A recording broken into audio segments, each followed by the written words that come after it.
Hello everyone, this is Stuff. You're watching Stuff HD, and I've been wanting to make this video for a very long time, and now I'm not even really sure how to start.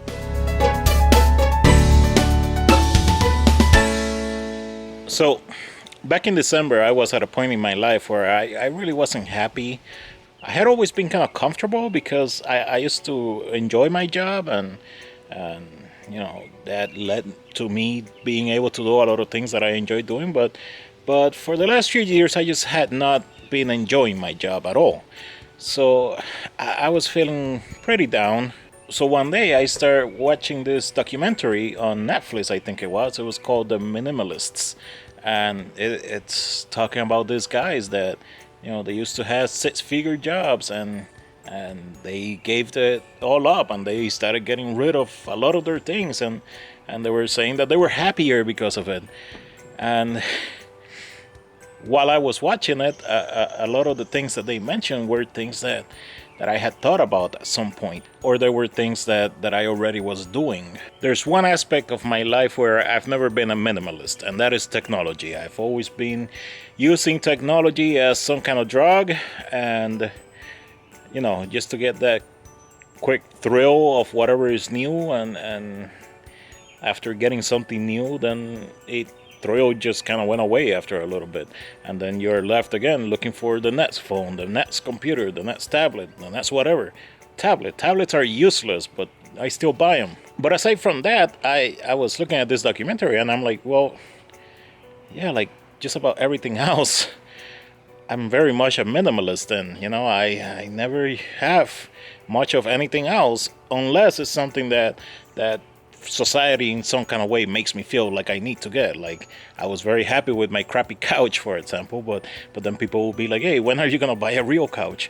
So I ended up buying a better couch, but what for? I always sat down in the same spot. Whenever I would think, oh, if I ever won the lottery, because a lot of us do that, I was always like, oh, if I ever won the lottery, I would like go to Puerto Rico, buy me a nice small home, a regular car, and then I would just live there.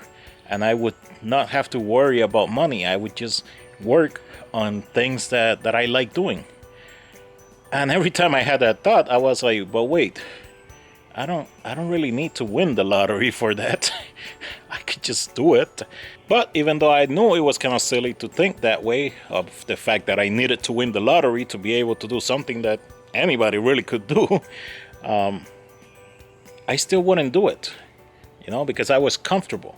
I was comfortable in my life, and whatever my dreams were, well, they could just stay as dreams. There was no need to change that. However, this time I wasn't comfortable. I was unhappy, and something needed to change. And I don't know, watching this documentary did something that made me want to actually do something. It made me want to actually take action. So I started a plan, and this plan involved getting rid of things. I got myself an OfferUp and just started selling things. I just wanted to get rid of things. Like, I didn't even care so much about making money of it. I mostly wanted to get rid of it. However, even then, I was thinking a lot about what other people think, because, if you just give everything away, people are like, well, that was stupid. So while I was getting rid of things, I started to really think about this, and I'm like, okay, you know what? I believe that I could actually live with a lot less. But now I had a new problem. I'm like, well, I'm still living here. I'm paying like over $1,000 in rent for a one-bedroom apartment that I don't even like. The apartment itself was kind of a joke, because later I was thinking about it and I'm like, okay, I'm paying for that apartment, even though I think it's too expensive. I am paying for it because it is very close to my job. A job that I've kept a lot because it pays enough to pay for the apartment. So I'm living in a place to be close to a job that I'm working in only to be able to afford to live in the place that I'm living in. That makes no sense. So anyway, I started thinking, where can I go and live for very, very little money? Like, where can I go and get a very cheap rent, basically? And that's when an idea I've had many times in the past came back to my mind. The idea of going to Puerto Rico. There, about 5 years ago, I had seriously considered that idea. I was like, you know what? If I save a few $1,000s, I could definitely live over there fine for enough months to find a job, and then just look for a job over there. Rent is cheap. I could do that. However, 5 years ago, once again, I was comfortable, so I decided to do nothing about it. However, since I was no longer comfortable, this time I decided to do something about it. So for the last few months, I've been working on trying to save money, but I've been working with the idea that I am moving to Puerto Rico, and I am gonna try to find some cheap rent over there, and I am gonna try to find a job. You see, in Puerto Rico, I'm not going with the idea that I'm gonna make it big in Puerto Rico, that I'm gonna have this awesome beach house in Puerto Rico. No. I'm going with the idea of just having a nice, normal, relaxing, calm, quiet life. And I think I can do it. And when I say I'm gonna go find work, yeah, I'm gonna find work that pays for the bills at first. Again, I'm not looking for a ton of money. I'm just looking for enough for rent and utilities and food. But what I really do want to do in Puerto Rico is start finding ways to make money for myself, make money of things that I like doing, so that eventually, hopefully one day, I will be able to just live a nice, normal, simple life, just doing things that I love doing, so that dream of what I would do if I won $1 million could actually become a reality. So this is what I've been wanting to talk about so much in my vlog, but haven't been able to. The fact that I was going to move to Puerto Rico. Obviously, I couldn't just say that out loud, because people at work might watch, and that would have been bad. But yesterday, I finally did it. I finally gave my 2 weeks notice. So July 11th is gonna be my last day at my current job, and then July 16th is actually when I fly to Puerto Rico. So this is also the reason why you've been seeing me doing things like buying drones, buying cameras, because I am looking for the right equipment to take with me. One of the things that I definitely want to keep doing in Puerto Rico is obviously my vlogs. That's not going anywhere. That's probably just gonna get better, hopefully. And hey, you never know where that might take me. So I think I am pretty much settled on the equipment that I will be taking with me, and I will show that in some other video, not on this one, because it's not 100% complete, but it's pretty close. Too often we make plans. We're always like, oh, one day I'm gonna do this, and then we never do it. When you look up information on people that are about to die, what their biggest regrets are, the number one regret is not daring to do some of the things that they wanted to do, being too afraid to do them. The way I see it, this is something I want to do. Obviously, it's something that I wanted to do 5 years ago, and it's something that I've wanted to do many times in the past too, and I just never did it. And again, I'm gonna be 39. I don't want to get to a point much later and decide, what if I had done it? What would have happened?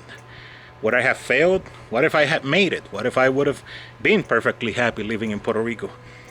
So many what ifs. I don't want that. I think too many people make too many plans, and then they never actually do anything. It's sad every time I hear of somebody that passes away before they even retire, because I'm sure that person had so many plans. I'm sure that person was hoping for retirement. I'm sure that person was thinking about it, had all these illusions of things that they were gonna do when they retire. Other people, they also make these illusions of what they're gonna do when they retire, but when it comes to retirement, it sucks to say it that way, but they're too old, or they're too sick, and then they can't do any of those things that they wanted to do. I'm a big guy. I don't even know if I'm gonna live to retirement, although I hope I do, just saying. And that's another thing. I'm really hoping that having summer all year long in Puerto Rico is gonna be better for my health. I honestly feel that during summer I tend to be more active because there's so much going on. There's a lot more to do. and then winter comes and it sucks. You can't really do anything else. Another big change that I'm doing that's going to affect my diet is I really want to eat a lot less meat. Not because I want to become vegetarian or anything like that, but just because I hate, for a long time now, I've hated how the food industry deals with cattle, and it's absolutely horrible.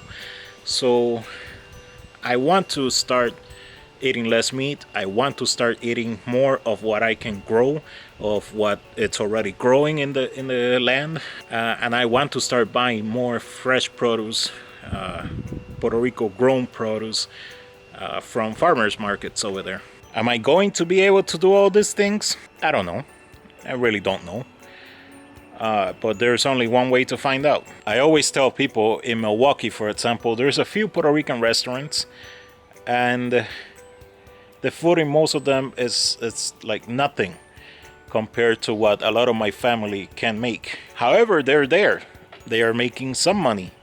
Why? Because obviously not because the owner knew how to cook, not because the cook knew how to cook, but because somebody dared to actually take a risk and make the business. So we can go and we can complain about how the food sucks all we want, but unless we're making our own restaurant, then it doesn't really matter now, does it?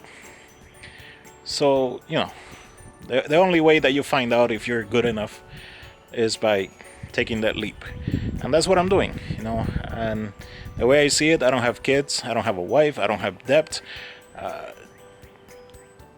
I don't have a reason to say this is why I didn't follow my dream. If anything, it would be irresponsible of me to not follow that dream, because really there's absolutely nothing holding me back other than the fact that most of my family lives here, but I have family over there too, so it works out. So anyway, this is the video that I wanted to make. It's all over the place, it's a big mess. I don't know how long it's gonna be, but hopefully you guys like it, and hopefully everything goes well, and hopefully you subscribe and you follow me on Twitter and Instagram at Real Stuff HD. Subscribe, like, all that good stuff, and yeah, we'll see how this adventure goes. After July 16th. Until then you're just gonna have crappy vlogs like you've been getting. Bye.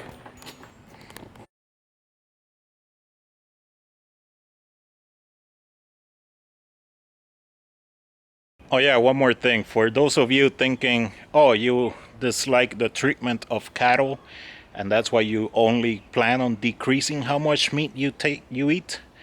Have you seen what we do with meat? It's not easy to give that shit up, But I am indeed a firm believer that if enough people started eating meatless one day a week, like if everybody in the United States started eating less meat, like one day a week, no meat, I think that would be a huge impact on the meat industry, on the food industry. And then if you can do one day without meat, then you could do 2 days, and maybe even later 3 days. Who knows? I'm not gonna say, hey, don't eat any meat, because I love meat. Okay, I do. But I also want my meat to live a good life before it is my meat. So hopefully that makes some sense. Later.